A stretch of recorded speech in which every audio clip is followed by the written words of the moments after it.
The gentleman from Alabama, Mr. Byrne, is recognized for 5 minutes. Thank you very much, gentlemen. We appreciate you being here today. I'm sorry you're having to sit so long through this process, but we do appreciate it's helpful to us. Mr. Secretary, I'd like to talk to you about my favorite topic, the Littoral Combat Ship. I have read the memo that the Secretary of Defense sent you on 24 February, in which he tells you, in essence, build it out to 32 ships, pause, and over the next year, he'd like for you to consider 3 options and come back to him with your recommendations based upon those options. And the options are for the procurement of a capable and lethal small service combatant, and his 3 options are a new design, an existing ship design including an LCS, and a modified LCS. I'd like to take you through those 3 options if I could. Are you aware of an existing ship design that would meet the definition of a capable and lethal small service combatant other than an LCS?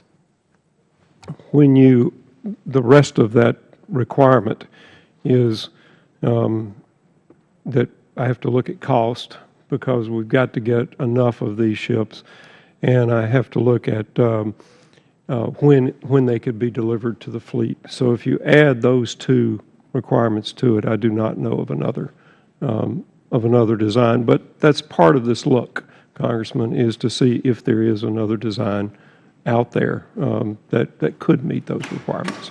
Yes, sir. I understand you've got some work to do, but I'm just trying to get you what you know today. So let's go to the second option, which is designing a new ship. Given your goal to have a 300-ship fleet by 2020, which is 5 fiscal years from now, and the cost, as you mentioned before, what would be the timeline for developing a new ship design altogether, and what would the cost be for that? The normal timeline, and CNO and I both talked about this, a normal timeline of a blank sheet of paper to introduction in the fleet's about a decade, about 10 years, and I don't have any idea about what the cost would be at this time. Well, we've gotten the cost for the LCSs down to about $350 million a ship now. Is that right? That's correct. Could you produce a new ship for anywhere near $350 million over the time horizon that you're looking at by 2020 for a 300-ship fleet? The LCS is the only ship that we are currently producing anywhere close to that cost, any warship.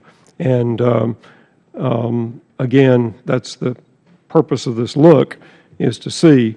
But I am very proud of how much the cost has been driven down working with our partners in industry, because, as you know, the first ships of the LCS of both versions cost more than $750 million, and now we've gotten that down to $350 million, more or less, and perhaps a little less going forward. That's very hard to do, and it's been a real effort, but it's been a real partnership between Navy and industry to do that, and so we will certainly, as the Secretary directed, look to see what a cost would be on continuing to build the LCS, on building a variant of the LCS, or a completely new design, and he has explicitly instructed me to look at cost and delivery as well. Well, when I look at the LCS, I'm reminded of my favorite boxer of all time, Muhammad Ali. Now, he didn't win his fights by sitting there and just taking punches. He always said that he liked to float like a butterfly and sting like a bee. It seems to me when I look at the LCS and what it was designed to do, it's a Muhammad Ali. It floats like a butterfly, a very fast butterfly, as you know, and stings like a bee. Isn't that what you're looking for?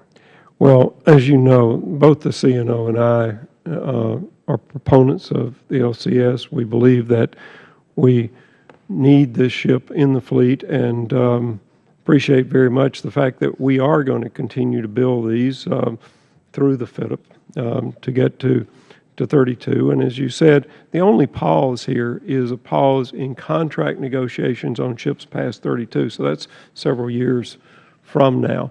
And I think that, very frankly, it is a good idea to take a look at capabilities, to take a look at requirements, to take a look at how ships meet these, because we do that on a very routine basis. We do it, as I pointed out earlier, on the DDG-51. We're about to start Flight 3, which is actually the 4th flight of this destroyer. We're moving to Flight 4 of the Virginia-class submarine. We tend to, we don't tend to, we actually do look at every different ship type as technology changes, as requirements change, as missions change. And the beauty of the LCS, or a ship like the LCS, is it's modular, so that you don't have to build a new hull, you don't have to build a new ship.